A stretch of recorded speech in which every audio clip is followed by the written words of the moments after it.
Hey everyone, and welcome to Almost Cancelled. I'm Peter, that is Connor, who is rather sick right now, so forgive his monotone, death-sounding voice.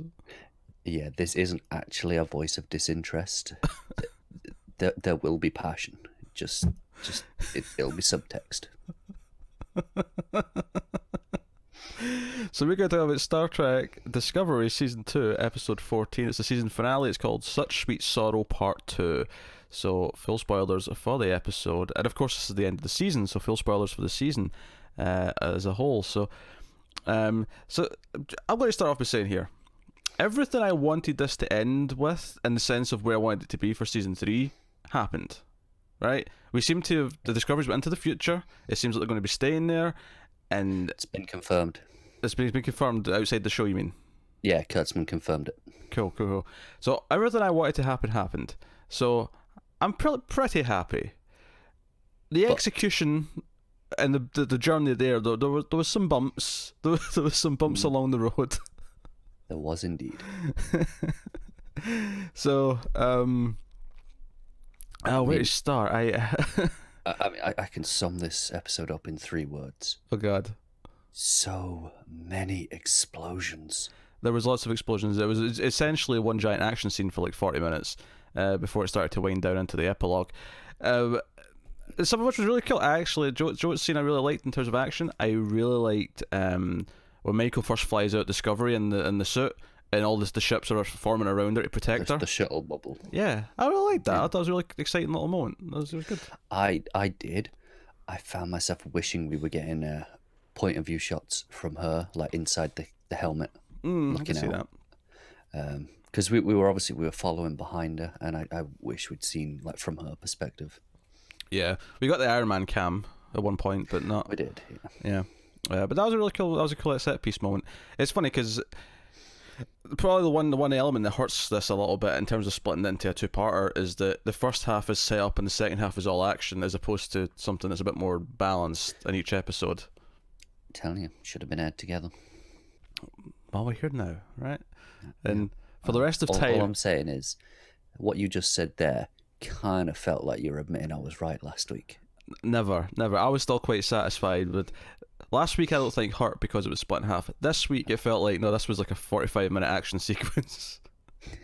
It really was. With lots of things. So it's funny. Obviously Tara, who's on some of the shows now, is a big Star Trek fan and had watched this episode before I got to it, and curiously had said she had problems with it, which I was really excited by, because she never has problems with Star Trek. Even when it's at its worst, she's insanely positive. Much more positive than us, is she? Yes.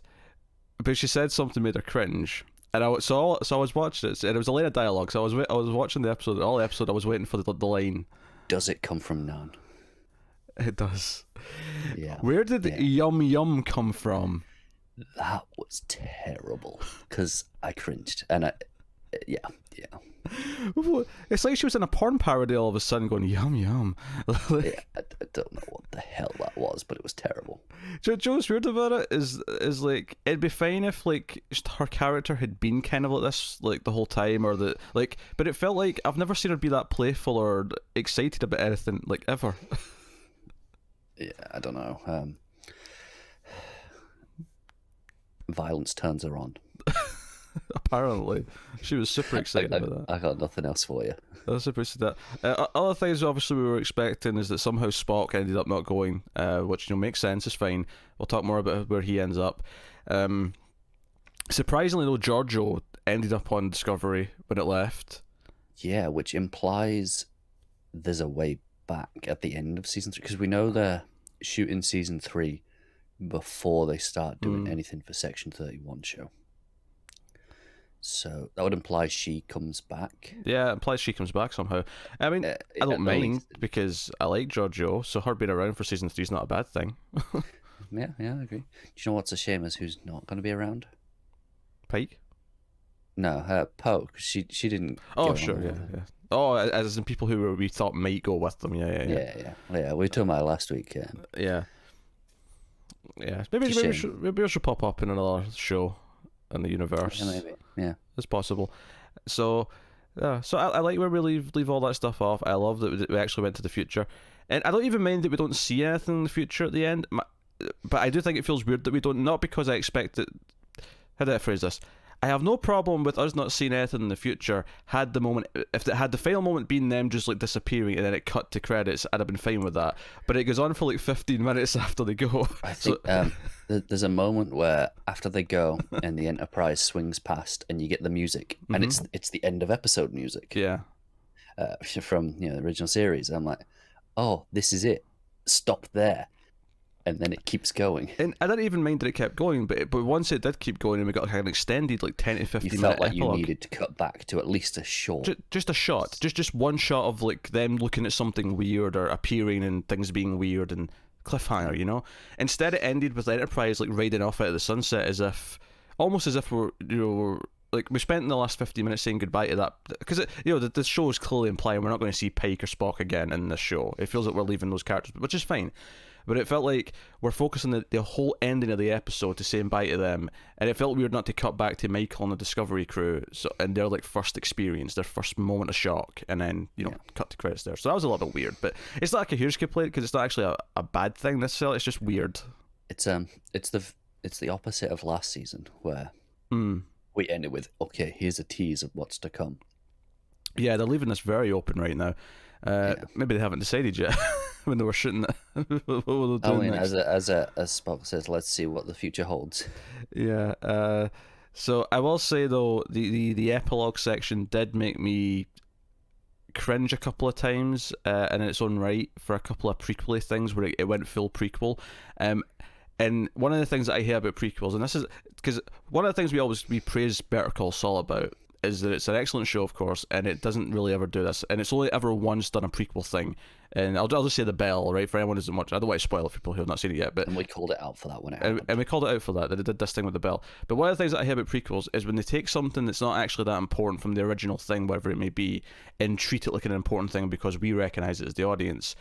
So Spock's in his quarters and he looks over and there's like a single beam of light hitting his blue uniform from the Enterprise that he's not put on yet. And it's like, he walks up slowly, the music swells up, it's like, dun, dun, dun, dun. And I'm like, stop it, guys. It's just his blue top. This just means nothing to him yet. It slightly more okay. than some other prequel things. I agree, it's a little bit cheesy and a bit cringy. But at least I think in context of this, it's supposed to be him accepting that no, he's part of the Enterprise crew again, because he's been off all season. He was committed himself to a psych ward, and then he kind of went, do you know what, I'm going to stay with the Discovery and do this. Him putting on the classic uniform is a sign of him going, no, I'm part of this crew, no matter what else. I might be on board with this more because when he walks on the bridge and he shaved his beard, I honestly, it felt like a cosplayer trying to look like Spock and kind of not looking that great. It looked good from behind. Oh, from behind, sure. From the front, it looked dorky. Well, yeah. I wonder if part of that's just that we've got so used to seeing him with the beard. Maybe, I don't know. It's one of those things where it's almost like the beard helped me accept that he was completely different, but shaving him and trying to make him feel like, no, this is now Spock from the original series, and I'm like, he doesn't look or sound like Leonard Nimoy at all. Like, he doesn't. He's done a good job with the performance, I think, in terms of capturing the spirit, and in terms of the voice, he doesn't sound like him, but he's gotten all the inflections and the pacing down. I think the voice bothers me more than the look, actually, if I think about it. I think that's the thing that really disconnects it, is I feel like Leonard Nimoy has such a specific voice. It's very distinctive, and there was no replicating that. I'm glad I didn't try and do an impression, right? That'd be worse. I think, though, I do, whenever... I worked with a guy for 2 years. He had a bit of a shaving mishap, and he came in, and for the first time, I saw him without a beard. And I laughed. He looked like an absolute idiot. Like, I'd never seen him look as stupid as he did that day. And it was hard for me to, all day I'm looking at him going, man, you look like a bloody idiot. So I do wonder if I'm just so used to seeing, him with the beard here now that it would just take time for my brain to accept how he looks without it. Does this mean that next time you have a bet, for some reason, the stakes are the loser has to shave? Is that... Paige won't let me. She'll have to honour the sanctity of the bet. Yeah. Come on. Yeah. I don't think I'm allowed. Sorry. Oh, that'd have been fun stakes. One of us would look stupid for a couple of weeks.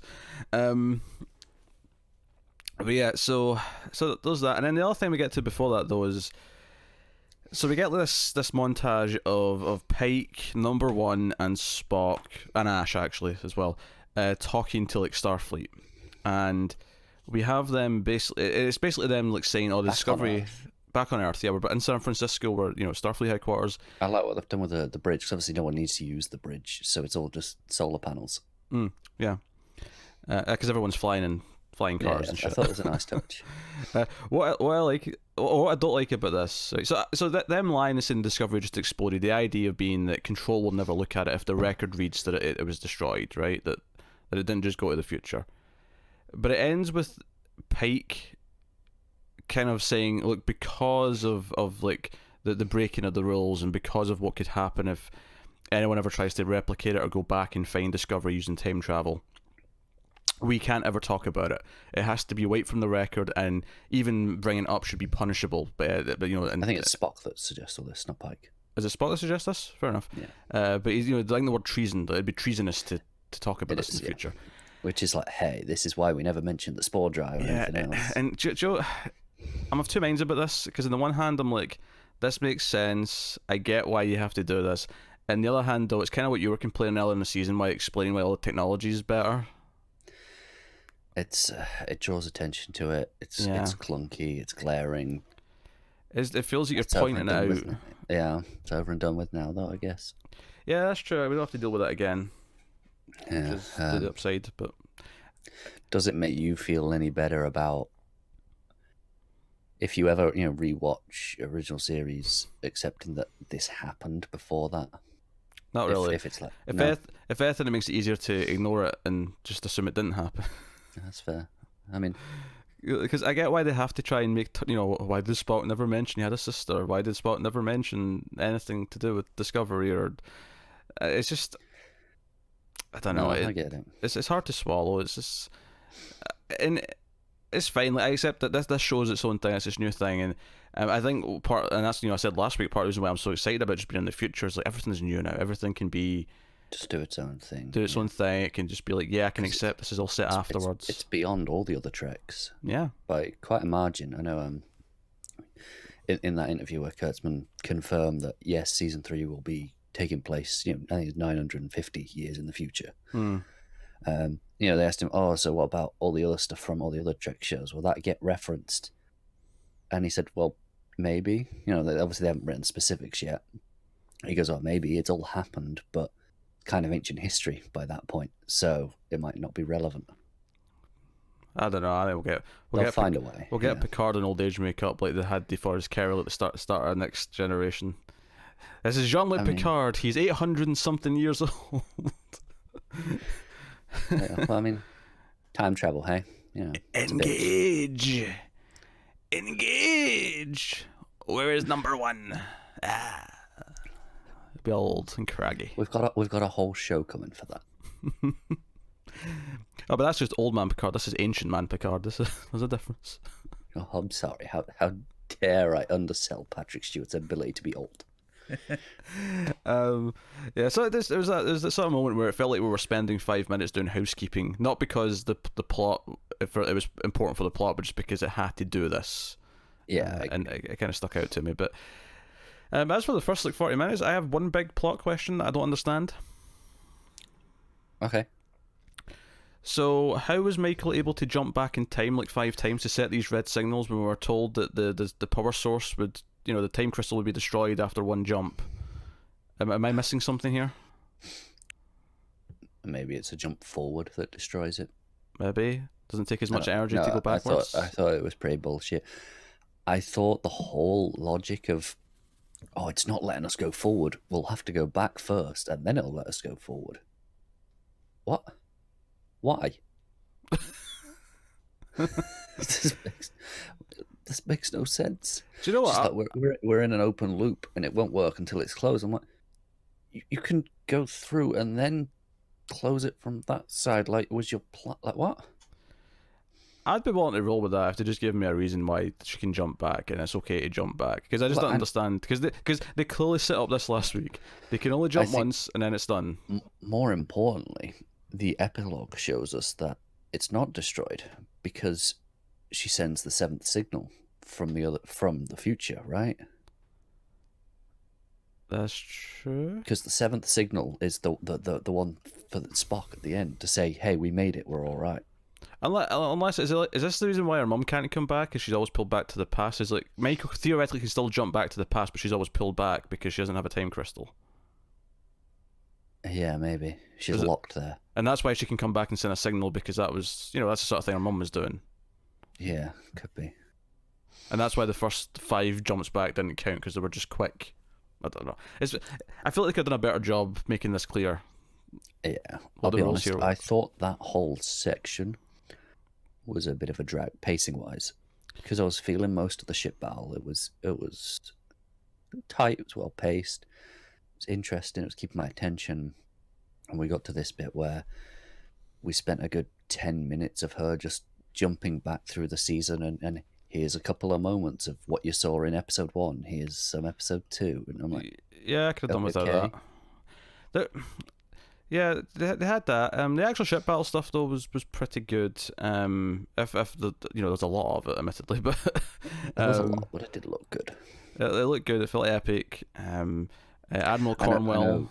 I'm sure there's some people who won't be happy about still this approach of crazy ship battles for Trek, right? It's kind of the Abrams approach. Yeah, I mean, Star Trek, at least the way I think of it, it's always been more about the ideas than actually having big action scenes. But I don't necessarily mind it in a finale or something like that where they've been building up to it for so long. No, I think the problem is, in the past, a lot of the ship battles have felt more submarine, right? Yeah. Whereas this is, we're just going for it. See, here's the weird thing. So Leland actually gets aboard Discovery because they have to put down the shields to get Michael off the ship. Leland uses that chance to beam aboard Discovery, and I'm like, okay, fine, that's adding an extra wrench into the stakes and extra problem. And this is where we get Yum Yum because George was like, let's go kill Leland. She's like, Yum Yum. So, and I'm okay with Giorgio getting to fight Leland. Like, a lot of that was pretty good, and she kills him in the spore drive. What I thought was weird though is that it kind of felt like no one else seemed to be concerned that Leland, the thing they were trying to keep, from was on board. The info was on board because at the end when they're getting ready to go and like Giorgio just sends up to Saru, hey Saru, Leland's been contained. He's like, oh good, that's good news. Let's go. Like it was almost like he wasn't thinking about it the whole time. Like I was like, surely that's the biggest concern right now is that the thing you're trying to keep from the data is on the ship. Yeah, baffling. Yeah, that was a couple of questionable decisions in this episode, isn't there? Yeah, I was going to mention Admiral Cornwell sacrificed herself. Yeah, which I'm okay with that one. Yeah, it was fine. I like that Pike was going to play the odds a little bit and say, hey, I've seen how my timeline ends, so if I'm in this room, this can't explode. He was trying to play the final destination, it's not my time rule. And I was like, okay, all right, I'm interested in this. But she was having none of it. It's like, nah, I can't take that risk. Yeah. Which I can understand. Yeah, there's no reason from her perspective to think that he will miraculously stop this from blowing up just because he happens to be there. Like, Yeah. She's like, no, I'm willing to go. Let's just do this. If they had this happen multiple times before and they had reasons to suspect it might work that way, then sure. But I mean, this was just based on a hunch on his part.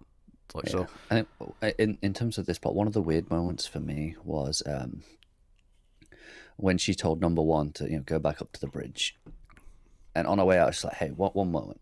And then it feels like she's going to tell us something, have a moment. It's just a handshake, but it treats it like this big moment, like it's going to happen. I thought it was really weird. It was weird in the camera work. It treated like a big moment, and Number One's like a nothing character on this show. So, and I don't even if she was a bigger, I don't think it would have played as a moment the way they want to, no matter what. Really. Well, we've barely had these two characters have a conversation on screen, so. Exactly. Yeah, I don't know. It's just weird. Well, actually, hell, I even kind of popped for the entrance of the Klingons. Like I thought that was a fun moment. It was like, oh, we're screwed. Giant Klingon ship comes in. Yeah. I was like, okay, Ash proved useful for a second. And you got all the Kelpians show up in the Bowl ships. Yeah. Saru's sister's become quite the leader there. Yeah. It's all very exciting. I liked all that stuff. Yeah, no, it was good. The fight. I mean, I mostly liked the episode, but there's definitely some decisions here or there, some lines of dialogue here or there that just kind of stuck out to me as feeling weird. And then the ending, spending so much time in the Enterprise crew, which was fine on its own, but never cutting back to Discovery. Like ending literally with the Enterprise raiding off into the space sunset, whatever you might call it. There is no sunset, it's space. But you know what I mean. Raiding off into the horizon. Again, no horizon, it's space. What do you say in space? Riding off into the distance, I guess. You know what I mean? Yes, yeah. I don't know. There's got to be a good phrase for it. Yeah, I don't have one. No. Just riding off into the darkness. Into the darkness, yes. Into the vast beyond the space. You had Spock quoting Neil deGrasse Tyson. Which quote was that? That was the he says, to paraphrase an Earth physicist, there's the universe is under no obligation to explain itself to you. Oh, okay, that's a good quote. To be fair. Yeah. Yeah. So I mean, I still say I liked a lot of it. Like I still think it was exciting. I still think there were some good scenes in there. Tilly has a nice little thing where she's blindfolded, trying to, get the shields back up. Culber and Stamets sort of having a sort of reunion while Stamets is like half dead. Was actually rang a little bit false for me, just because it felt like we ended this in a nice, satisfying way last episode, only for it to do the happier ending this episode. And there was no build up to it. It just showed up and says, "Oh, by the way, Paul, I've been thinking about it, and things are good now." Things are good now. Yeah, you know what? You are my family. That's fine. I'll just stay on Discovery. It's fine. I suppose if I was going to say anything else as well, I'd say that I never realized how many people were staying on the ship, because it feels like all the crew are staying. Because I thought it was literally going to be like the 12 or so people who were like saying they were going to stay, but no. Everyone on the ship seems to have stayed. We got medical staff, we got everyone, and I guess it makes sense for the running of the ship, but it was just like, I never got the sense that everyone on the ship had agreed to do this. Yeah. Well, orders be orders. But despite all my nitpicks, I still had fun and excitement with a lot of it, and I like where it left things off for next season. So, Yeah, me too. I'm still overall positive on this season.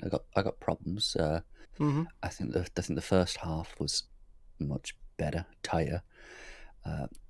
I wish it. Early on it was doing this faith versus science theme that kind of went away. Arguably, it's there in the sense that Michael has to believe in herself that she did do it right with the signals and such. So that she must find a way to complete this, but I don't know. I felt like it was never there the way it was set up. I do have another little nitpick here, is that despite the fact that it turned out to be her mother, and then it was like, no, it's both of you because you still have to send the signals, I felt like all the things she went back to, I'm like, this is basically every memorable moment the Red Angel came back to. It's like, it means like the only time it was her mother was probably the time they caught her mother. Yeah, we know it was the mother that, on the planet that actually moved the people. Yes. Which we didn't see happen, but yeah, that was always the mother. Almost all of the appearances of this Red Angel were Michael, and I'm like, okay, yeah. It makes the mother twist feel a little bit weird in retrospect now, but I mean, okay, whatever. So some murky details to get there. I'm not sure what the mother twist actually adds overall. Like, if you take that out and it was Michael the whole time.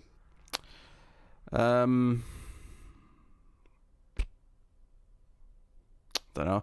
I mean, when they catch her, the next episode or two would play out very differently, because instead of like fighting with her mother, it would be.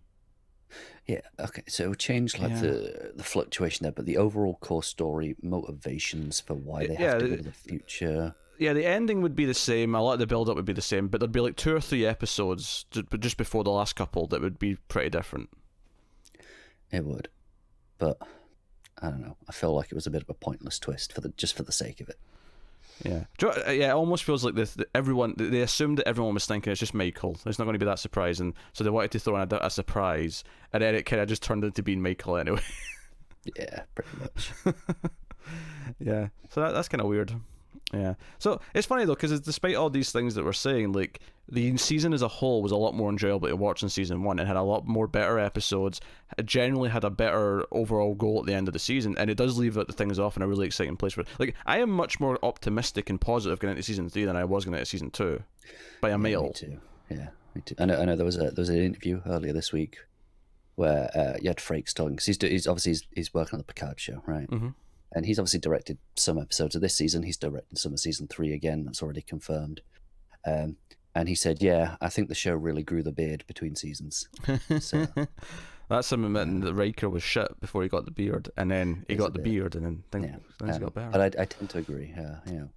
Season 1 wasn't all terrible, but it was deeply flawed. Deeply flawed, yeah. Season 2 has flaws. It's not perfect, but on the whole, it's just better, and it's now a show that I feel that I could recommend to someone. Yeah. Have you seen that meme going around, by the way, of Frakes? There's like a supercut of all him saying that you're wrong, like in a lot of different ways. I don't know where it's from. I think a lot of it comes from the Sci-Fi Channel, like old sci-fi stuff from the 90s. But he's just sort of leaning against a table or whatever, saying you're wrong, incorrect. That is just fictional. Wrong, not today. Wrong, and it's been shared a lot. I feel like I want this so that I can just send it to people. but yeah, basically the meme's just, someone will set it up with their own thing. Like, this is what happens when someone asks about this, and then you get that. Yeah, no, I get it. That's good. But yeah, so some issues in there. But I mean, I still enjoyed most of the finale, and I like where we're going. So, yeah, even if it did kind of like break some of the twists and turns that the main Red Angel, and it's funny because the Red Angel plot was the thing I was most worried about at the start of the season, and I don't necessarily think the things I was worried about came true. It just had its own little problems. Yeah, it never got as bad as you were worried it might at the start of the season. Yeah, I was terrified it was going to turn into just utter bullshit. Bollocks. Yeah, it never went there. Like, there are things I don't like about it. I just talked about the mother twist for the sake of it. We've talked about how it kind of felt like it broke some of its own rules here at the end, and just for reasons. We have to talk about something else that's really important, and there's no way I'm glossing over this. So Poe steals a shuttle from Discovery, and Pike calls her out on it. Do you know what? There's twice in this episode it does this, and I thought, oh damn it, I'm never getting away with this. And 27 minutes, I nearly did it. So Pike says to Poe, you're still a Starfleet ship, and she's like, I invoke my diplomatic immunity in regards to stealing this ship. And I was giggling after this because at this part I was like, God damn it, Poe, I liked you 5 minutes ago. This is the second time this season, because there was it happened to what's her face, Amanda, Spock's mother said it a bunch of episodes ago. And then at the end of the episode, after, when Spock's explaining everyone not talking about things, and it's like, oh, my parents can't be interrogated due to their diplomatic immunity. And I'm like, yes, 2 diplomatic immunities. 2! God damn it, Discovery, you prick of a show. I love it. I love it now that I'm looking for it, and now it's like a running joke with us. Like, I feel like, okay, it's happened 3 times now in Discovery this year. It happened once in Black Lightning. It happened once in a Spider-Man comic. I'm like, how often does this phrase actually show up in media? I don't know if this is one of those things that because we're looking for it, we're noticing it more, or if it's actually just had a resurgence in the last 6 months. Diplomatic immunity. I love it. Bullshit of the highest order. God, it's good. But yeah, so now we got the crew. I mean, hell, some of them get shot in the arm or whatever at one point, and Reno's coming with them. We got her on the ship. I'm happy about that because I like her character. Yeah, she's pretty good. In fact, I actually really laughed when she was leaving the bridge. Saru says, "I'll move quickly" or something like that. It's like, "Get off my ass," and then she pauses and goes, "Sir, get off my ass, sir." Yeah, like that makes it all better. No, give me a good chuckle. And our feistiness is to be commended. So, yeah, looking forward to season 3 of Discovery, and we'll see if that's actually the next thing we talk about in terms of new Star Trek. Are we expecting anything else before then? Well, they're filming Picard next week. That starts. And then that started season 3 of Discovery yet, so we might get Picard first. We might do. We know we've got some short treks coming up in the relatively near future. They told us they would be kind of sometime after season 3. I don't know if we've got season 2. I don't know if we've got an actual date yet. Yeah, we'll see if we cover them individually or we wait until we've got them all and do like a batch like we did last time. Yeah. We should be getting the animated show at some point. That might come next. Yeah, I wonder if that's something we cover all the episodes of, depending on what it's like. Because if it's just a comedy, it might be hard to actually talk about every week. I think we'll definitely talk about the first one and then see from there. But I know Kurtzman reaffirmed this week that they want Star Trek year round in some form or another. So obviously they'll not get anything ready just now, but we're good. By the time we get to season 3 of this, we should be close to that point. By the time we get to season 3 of this, we should have had Picard. We should have had the animated into season 3 of this. Then they'll get once season 3 of this is finished shooting, they'll probably start working on Section 31. Yeah, and if we're expecting 3 seasons of Picard, because they said that at one point it's a 3-season show. Yeah, I think that's only going to be 10 episodes, right? I don't know if they ever said that. I think I remember reading that recently. I may be right. I don't recall seeing it, but that sounds fine to me. Yeah, sure. Yeah. 3 seasons of 10, that's fine. So, there you go. That's the season 2, this finale of Star Trek Discovery. By all means, let us know what you think of the final episode in the season as a whole.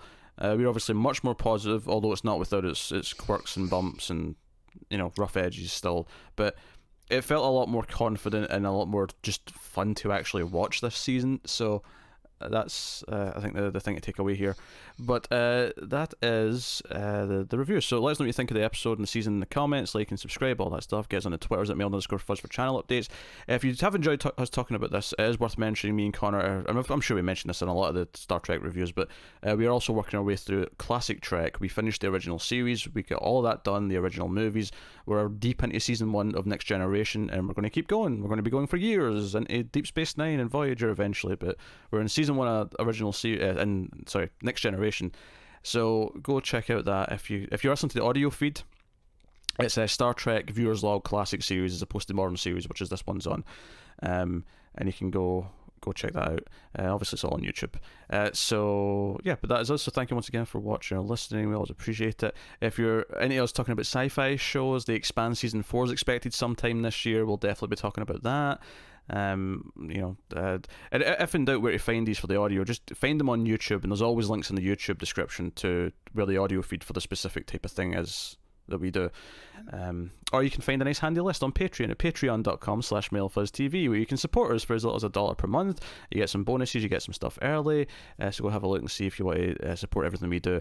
Otherwise, that is us though, so thank you once again for watching or listening. We always appreciate it. Keep watching Star Trek, guys, and to everyone but Connor, and given his condition right now, I feel like we're in a fair chance of this definitely not being true for him. Live long and prosper.